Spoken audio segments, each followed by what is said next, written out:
Tem gente que acredita que milagres são soluções espetaculares que caem do céu e resolvem tudo num piscar de olhos. Mas e se eu te dissesse que os maiores milagres da vida, aqueles que realmente transformam nosso destino, começam de um jeito bem diferente? Eles nascem no silêncio, na dificuldade, na dor, exatamente quando tudo parece perdido. Essa é a história de Josué, um homem do campo com as mãos calejadas e as unhas marcadas de terra.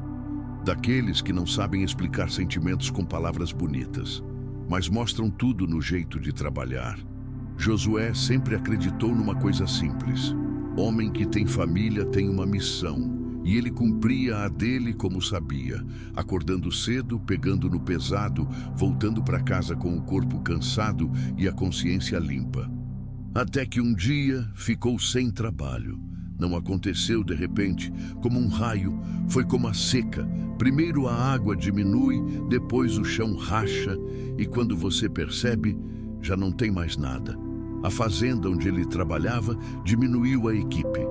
Depois fechou um setor, até que cortou os funcionários de vez. No começo, Josué pensou que era questão de tempo. Ele dizia: logo aparece outro serviço. O campo sempre precisa de homem para trabalhar. Sempre tem colheita. Sempre tem cerca para arrumar, pasto para limpar, curral para reforçar. Mas naquela época, parecia que tudo travou. Os dias se transformaram em semanas e as semanas em meses. E o logo já não era mais falado com convicção, e sim com vergonha. Vergonha de olhar para a esposa e não ter resposta. Vergonha de ver as meninas pedindo coisas simples e precisar dizer depois. Vergonha de ouvir o barulho do carro do cobrador parando na rua. Sua esposa, Marta, não era uma mulher ruim. Cuidava das 2 filhas e da casa, mas estava exausta de tanta incerteza. A pequena reserva de dinheiro que a família tinha foi secando. Cada moeda era contada, cada refeição era simplificada ao máximo. A situação ficou insustentável para Marta. E numa noite, mais uma daquelas em que Josué chegou com as mãos vazias, ela disse com a voz baixa as palavras que Josué mais temia ouvir: eu não aguento mais, Josué. Se nada mudar, vou pegar as meninas e vou embora para a casa da minha mãe. Lá, pelo menos, elas não passam fome. Josué não respondeu. Porque o homem, quando está quebrado por dentro, não grita. Ele se cala. E o silêncio dele não é orgulho. É medo de desabar na frente de quem ama.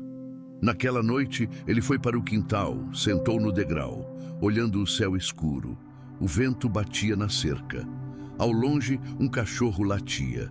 E dentro dele era como se algo morresse devagar. Ele pensou nas filhas dormindo. Pensou na vida que ele prometeu dar. Pensou no pai dele, homem duro, que dizia que homem tem que dar conta.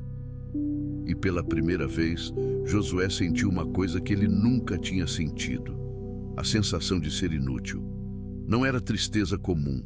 Era um gosto amargo que subia do estômago.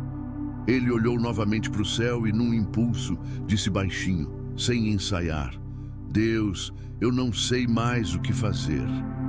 Não foi uma oração com palavras bonitas, foi um pedido desesperado. Josué ficou em silêncio. Ele esperou algum sinal, qualquer coisa, mas não veio nada, e esse foi o momento em que a fé dele foi testada como nunca.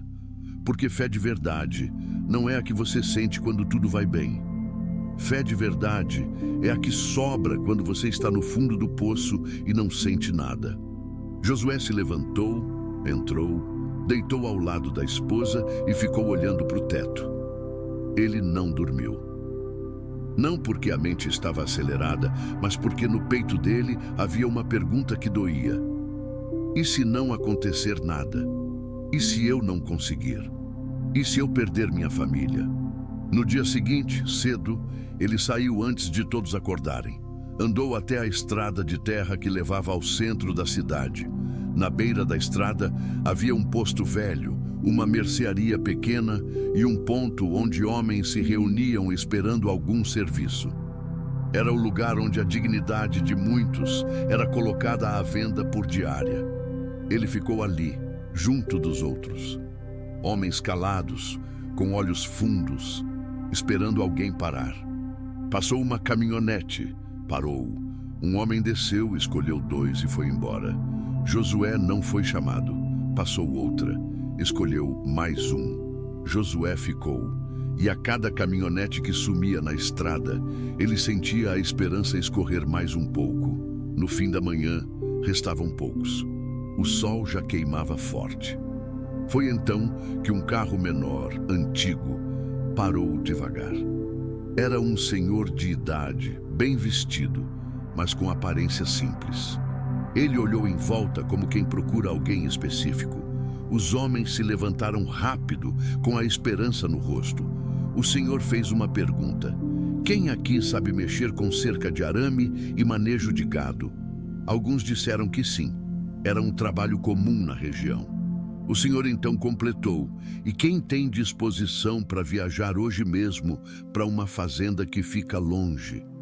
Preciso de alguém de confiança, não só de força. Os homens se entreolharam. Viajar significava ficar dias fora, significava serviço duro e sem qualquer garantia. Josué levantou a mão. O Senhor olhou para ele, avaliando em silêncio. Qual seu nome? O Senhor perguntou. É Josué, Senhor. E por que eu deveria confiar em você, Josué? Essa pergunta simples poderia humilhar um homem. Josué poderia tentar vender uma imagem, poderia mentir ou exagerar, mas ele não tinha energia para teatro. Ele disse a verdade com a voz firme, porque eu estou precisando, e porque sou trabalhador e honesto, e sou homem de palavra, o que eu prometo eu cumpro. O Senhor olhou bem em seus olhos e fez uma pergunta que Josué não esperava. E você tem fé? Josué travou por um instante. Não porque não tinha, mas porque naquela fase a fé dele parecia um fio muito fino. Então, respondeu sem rodeio. Tenho, mas está doendo. O Senhor sorriu de leve, como quem entende o significado daquilo. É esse tipo de fé que eu respeito, a fé que não faz barulho. O Senhor apontou para o carro. Vamos, eu pago bem. E se você fizer direito, eu te chamo de novo. Josué sentiu um choque por dentro, uma faísca de esperança. No caminho, o Senhor contou a história. A fazenda dele tinha sofrido com roubos e com funcionários que vendiam gado por fora. Ele precisava de alguém que não fosse só trabalhador, mas que também fosse honesto. Josué escutava em silêncio. Pensou no que havia dito na noite anterior. Deus, eu não sei mais o que fazer. E agora, sem aviso, uma porta estava se abrindo. Mas ainda não era milagre, ainda era só uma oportunidade. E oportunidades exigem algo que muita gente não aguenta, fazer a sua parte. Eles chegaram à fazenda já no começo da tarde. Era grande, tinha curral, pasto, galpões e uma rotina pesada. Josué começou no mesmo instante. Arrumou uma cerca estourada, consertou um portão torto, ajudou no manejo do gado. A noite chegou e ele ainda estava de pé, mesmo com o corpo já cansado. No segundo dia, Josué acordou antes do sol. No terceiro também. Ele trabalhava como se estivesse defendendo a própria honra. E ao mesmo tempo, havia um detalhe que mudava tudo. Ele estava lutando por sua família.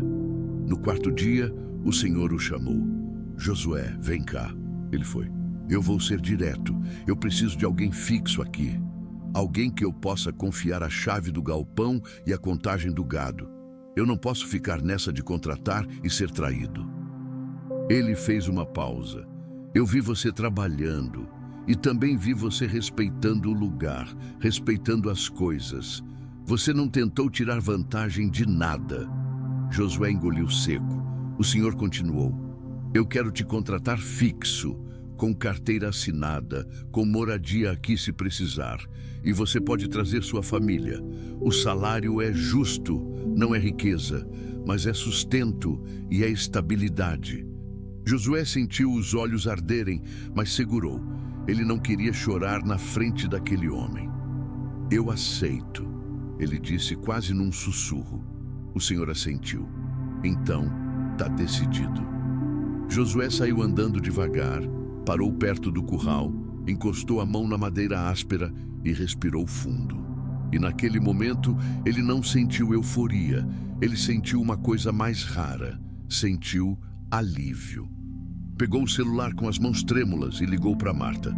Ela atendeu com a voz fria, talvez esperando mais uma notícia ruim. O que foi? Ela perguntou. Eu consegui, Marta. Um trabalho para sustentar a gente. É longe, mas temos casa para morar aqui. Marta não conseguiu dizer uma palavra, estava em prantos. E antes de desligar, Josué disse, no fim da semana eu vou buscar vocês. Josué desligou e ficou ali parado, olhando o campo. Foi quando ele entendeu algo que ninguém ensina. O milagre nem sempre vem como uma mágica. Às vezes, vem como um sustento improvável, no exato momento em que você estava prestes a quebrar. E mais do que isso, o milagre não foi só o trabalho. Foi ele ter resistido por dentro sem virar um homem amargo. Foi ele ter continuado indo para a estrada, mesmo sentindo vergonha. Foi ele ter orado, mesmo quando não teve resposta. Foi ele não ter deixado a fé morrer, mesmo quando a vida parecia zombar dela. Dias depois, Josué levou Marta e as meninas para a fazenda. A casa que a fazenda oferecia era simples, mas ele sentia que tinha tudo o que precisava ali. Ele tinha sua família. E às vezes, quando tudo parece perdido, é isso que o milagre faz. Ele não te dá um palácio, ele te devolve o chão para você recomeçar. Então, meus amigos, se hoje você está com a vida apertando e a esperança quase sumindo, escuta isso. Talvez você não esteja sendo punido. Talvez você esteja sendo provado e aquilo que parece demora pode ser preparo. Pois o milagre não começa quando você vê a saída. Ele começa quando você decide não abandonar sua fé, mesmo sem saída nenhuma. Se você gostou dessa história, se inscreva no canal. Vamos juntos nessa jornada de crescimento. E deixe aqui nos comentários. De onde você é? Quero saber onde essas palavras estão chegando. Obrigado por assistir e até o próximo vídeo.